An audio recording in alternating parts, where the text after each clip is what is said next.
Sydney, welcome to Onward. How are you doing today? I'm not too bad, Dan. How are you? I'm doing very well. And what side of the world are you pinging in from today? I am dialing in from Melbourne, Australia. So it's a very, very early on Thursday morning here for me.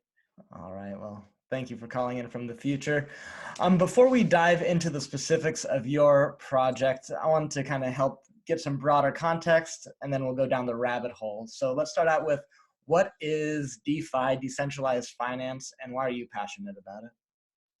So decentralized finance, also referred to as open finance, is it's a system of financial products where anyone with an internet connection basically has access to sophisticated financial products that such as savings accounts, loans, or investment products. I think I think that it's really important for the future because it's really centered around the idea of putting people in control of their finance and giving them access to a broader range of products for which they can get better outcomes, be it savings accounts with higher returns or investment products that were previously unavailable to them. And I think the most important thing for me about DeFi is that it's accessible to anyone at a low cost. And because it's so easy to build out new products, the pace of innovation is much higher than we've seen in the traditional financial system. People are inventing and developing new products all the time. And you are one of those people. So before we talk about what you're inventing and developing and putting out in the world, how did you find the DeFi movement? So I suppose most of the people in DeFi tend to either come from a technical background or a finance background. So I came from the latter, but I always had an interest in financial products and investing. So in my career, I used to work in banking, and whilst I was there, I was helping lending companies to raise money so that they could have the funds that they needed to give loans out to their customers. Now I did that by helping them to sell bonds, and then eventually I got sick of doing the same transactions over and over again, and I went and joined a lending company to help them raise their funding. Now it was going through that process, which was really manual, and to be honest, hasn't changed a lot in the past 20 years, that I started to learn more about smart contracts and decentralized finance. And that was when I saw that there's potentially a way to help companies raise debt using DeFi and using smart contracts and blockchain in a way that's much lower cost and much more efficient for them. So it was basically from there that I started to go down the rabbit hole and read all the white papers and start to try out the new apps that were getting put out there at the time. And what is the protocol, the application that you're developing? So we're working on our project's called Maple, and this is really composed of two things. So it's smart bonds and Maple loans. But overall, I suppose the framework to view it in is that we want to be a platform for people to access decentralized debt. And so the first product I mentioned, Smart Bonds, is a platform which would let companies or individuals raise money by selling bonds to investors. Now, the key thing about those bonds and where they're really interesting is that they're entirely controlled by code, and they're secured by revenue generating digital assets. So you can access these bonds completely outside of the financial system, but they offer companies a way to raise debt that is raising debt previously would have taken 3 months and cost millions of dollars in fees. Now they can do it at a fraction of the cost in about 5 minutes, just with access to an internet connection and with digital assets. The other project we're working on at the moment, which is really also tied to this, is Maple loans. Now this is community lending for unsecured crypto loans, and I think this is really powerful, and we're really focused on this right now because we can see this is a product that people really need.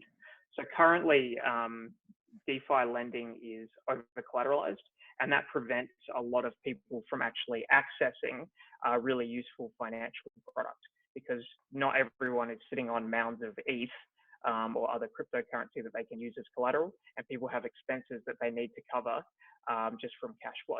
So we're really interested in progressing, progressing that space. Okay. And so riddle me this: why is it called Maple? Okay, so this is kind of a funny one. So because with smart bonds, we were looking at different layers of bond. So you would have like a senior one, and then you would have a middle or higher risk one, and then you'd have the person issuing the bonds equity at the bottom. So I always kind of viewed that as a stack, and then I naturally started to associate it with like a stack of pancakes. Of And course. then if you look at what the protocol actually does, we pay, so we repay those investors in order. So it's almost like maple syrup getting poured over the top of the stack of pancakes. So Gotcha. And it cascades from the senior to the yes, mid tier to the lower. yes, yeah, exactly. And then it's a name. Once you get that image stuck in your head, it's a name that's very easy to remember and hopefully brings up fond memories in people who use it. Yeah, no, it's definitely playful and accessible. Um, so at this point, who is the target user of Maple? So I think it's going to be borrowers who don't have collateral. So we have a preference that people would be using Maple loans to fund or to borrow for essential expenses. So this could be a developer who needs to purchase a laptop. This could be somebody who's or a company that needs to pay wages to developers to build something. It could be somebody who's been impacted by recent macroeconomic events who needs to fund their living expenses on a short-term basis. It's really people who want to borrow now for a larger purchase that would otherwise take them sort of months to save up for. And what protections do the folks who are lending the money have at this point? So at the moment you can take a down payment or deposit, which is to incentivize the borrower to repay. And if they were to miss 3 payments, then the lender can claim that deposit. But otherwise, they're taking credit risk. So that's kind of one of the core ways in which an under-collateralized loan differs from an over-collateralized loan. The lender is actually taking credit risk of a default there. And what you'd expect to come out of that is that the interest rate is necessarily going to be higher. Okay. So but the way that we're working around that is that we're working on introducing what you would call a crypto credit score, so that the lender does not feel like they're lending to a black box. They actually would have some indication or some idea of the risk of the person that they're lending to. And then that can allow them to determine whether the interest rate is appropriate or not. And we think that'll drive more lenders being willing to use the platform. It's an interesting challenge given the nature of blockchain being anonymous Yes. and in code and not connected. It's not like sign in here with Facebook or Google. There's not all these other accounts and reference points tied in. Yes. Yeah. So if Maple is successful, what's going to be the impact on the world? So the way I think about it is that if Maple's successful, people will be able to access extremely useful financial products like loans globally, quickly. There'll be if you had access to internet, you'll have access to the same sophisticated financial products that previously were only available to people in developed countries with fully developed financial systems. So I think it's really powerful in terms of catering to the unbanked. And then it also puts people in control of their money. So if you look at what we're doing on smart bonds, companies that have access to revenue generating digital assets will now be able to raise debt. whereas previously they might have been forced to only raise equity, or they might have been forced to go through the much slower traditional financial system. So now we're putting them in control of their finance, and then investors will be able to fund those companies through our smartphone product as well, or to become what I've termed crypto banks by participating on Maple loans in the lending communities. It strikes me that you're creating this really important foundational layer for a lot of the other DeFi products and services that could sit on top and really explode it. But what I keep bumping into is like, what else is supporting the DeFi movement reach mass adoption, so that folks, when they hear you talk about, being your own bank, they get excited, not intimidated by the techno jargon. Yeah. So I think people in DeFi were initially maybe a little bit blinkered when it came to the user experience and making it easy for people to use their applications. Mm-hmm. I think there's a growing awareness that user experience is really intrinsic to the growth of your project. If you put something out there, people need to be able to use it. But I would say there are a couple of other trends that are really supporting growing DeFi adoption as well. So one that really springs to mind is smartphone adoption and smartphones that are kind of natively compatible with crypto. So they might have an embedded crypto wallet. The other one is just that the longer that Bitcoin and Ethereum are out there and they haven't been hacked in a major way, awareness of them just spreads through osmosis, and people start to take them as more for granted than as a novelty. And therefore more people will consider engaging with them as users or building on them as developers. And then the final thing, which I think is particularly relevant over the next 6 months, is that we are going to be in a liquidity crisis in the traditional financial system. And whilst the government is going to pump money into banks, I don't think that banks are going to be as generous in lending to people in the community. And what that's going to do is it's going to push people to look at alternatives, and DeFi provides a great alternative when it comes to accessing loans or having a savings account which does not penalize savers. So like looking today, you can get about 5% interest rate on compound, whereas the cash rate from the Fed is 0. Right. And what's hindering mass adoption? I think I kind of alluded to it at the start there, but one of the real main things is user experience at the moment. So like the projects that are out there, or the teams that are out there working on projects have kind of first and foremost worked on the protocol rather than the user experience. And I think that makes it harder for people to engage with it, because they're saying, here's this really useful thing, but I just can't intuit how to actually use it.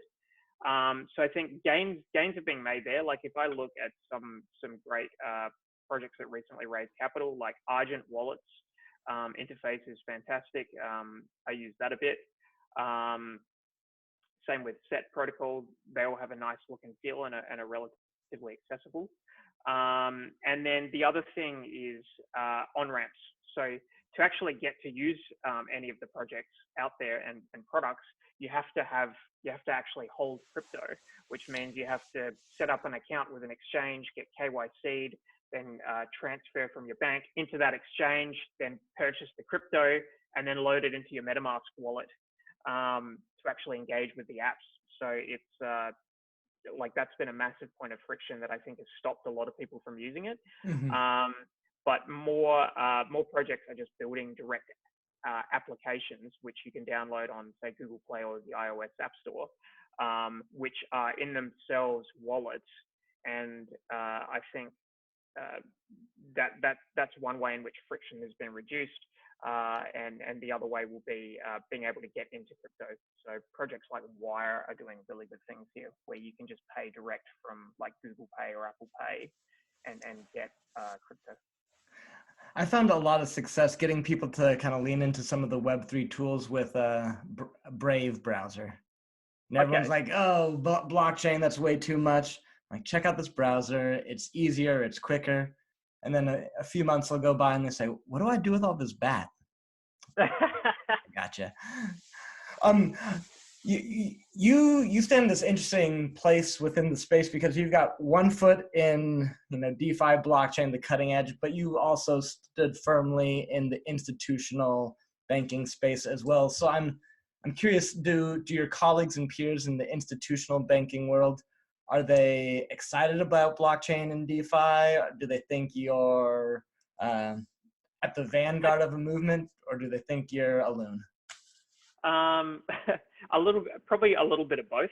Okay. I think when they first start to hear about it, um, people who come from an institutional banking background are probably initially dismissive because they view it as a bunch of sort of libertarian quacks. But I think when you actually show them what they can do, so show them a product that's really cool, like say DeFi Zap, which lets you put money into effectively robo-advisors, or you show them, say, like Maple loans, which would let them go and create peer-to-peer loans. So what we built on Maple loans in terms of creating lending communities that anyone can go and spool up and then add borrowers or lenders. That's something that if you were to have done it in the traditional financial system would have cost millions of dollars to put together. Just because of the separate layers of infrastructure that you would have had to have worked off. Whereas on Ethereum, money's on the same layer as the code that runs your application. So when you actually show them what they can do and take them on a test run of a couple of applications, it blows their mind. And yeah, that's been my experience so far. But you have to kind of do that one banker at a time. Yeah. I'm curious, what dApp do you find yourself using the most? That's first part of the question, and the second part is, which dApp do you think has the best user experience? Something that you're hoping to model Maple after? I found myself increasingly using Xerion lately, which I think is a good, it's kind of a good overlay, similar to InstaDApp, which gives you a view of your portfolio of amounts you've got staked, money you've borrowed, and money you've invested. So I've been using that to manage loans that I have through Compound and Mako CDPs. So I'd say that's really good. Then on the phone side, I've been using Peppo, and which is kind of like TikTok for crypto. So that's been a really fun one to get into as I try and expand Maple's community. And then Argent Wallet is one that I've been using on the mobile as well to try and get some insights around user experience, because right now with Maple loans, we've built a proof of concept, and where we want to get to in the short term is a much nicer, easier to use front end that's gonna take away, take away some of the friction in people accessing DeFi loans. And so I came across your project through dapps.ps, the status store, and there's a lot of the dapps that you mentioned are living on there. Yeah. So I'm curious, what about dapps? What about status makes it a good distribution channel, a good platform for a lot of these dapps to be hosted upon? Yeah, so I think I would say with status, kind of the leaderboard and ranking quality of their dApp, of their dApp marketplace, so to speak, is a really efficient way of me as a user discovering apps that have different use cases. So I've seen that another app that I'm really excited about, Sablia, is on there and is ranked. It's one of the top 10 dApps ranked on there in one of the categories. And I think being able to see the leaderboard, so it gives you that social validation that this is an app that a lot of people are using. Gives you a nice summary of what the app does. And then it also, gives you a portal to actually go and access that app.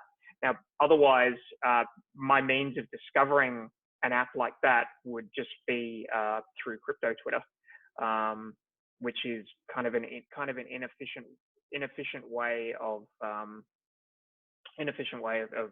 locating apps. And so for those who are interested in learning more about you, MapleFinance, where can we point them? So we're pretty active on Twitter. So at MapleFinance would be a good place to start. We also have a Medium presence. And then if you want to actually check out our website, that's at Maple.Finance. And then our Maple Loans is live on mainnet at the moment. So anyone can go and use that. So you can go and create a community, add people as borrowers, or you can reach out to us via Twitter or Discord and be added to a community to take out a loan. So I would encourage people as a call to action. Look, if you've been impacted by recent events and you're, say, a remote worker and you need a short-term loan, you could reach out to us via Twitter and look to take out a loan from one of the communities on maple.loans. So if you go to maple.loans, you'll be able to see what we're doing there. Amazing. So when you consider where Maple is at in a year from now, what's your dream vision? So the way I think about it is I would like, so we just started about 6 weeks ago, and we've got a pipeline of about, so we've done just under 10,000 DAI in loans through Maple Loans. And then we've got a pipeline of another 15,000 coming at the moment, which would take us over 25,000. Now, if I look at that, where I would like to be within a few months is 250,000 loans done through it. And then hopefully by the end of the year, over $1 million in lending done through the platform. And I also want, in a year's time, I want there to be crypto banks using Maple Smart Bonds and Maple Loans. Beautiful. Let's make it happen. So what is the call to action? How can the community, how can my listeners support what you and your team are doing? So go and follow us on Twitter at MapleFinance, and then go and check out maple.loans and reach out to us. So join our Discord channel and reach out to us, and we can onboard you into one of those lending communities. Sydney, I so appreciate your time today and really impressed with the product you're creating and how you're implementing. I mean, 10 Gs in loans already, 6 weeks in, that's huge. So you keep up the great work, man. Thanks, Dan. It was great talking to you. Likewise.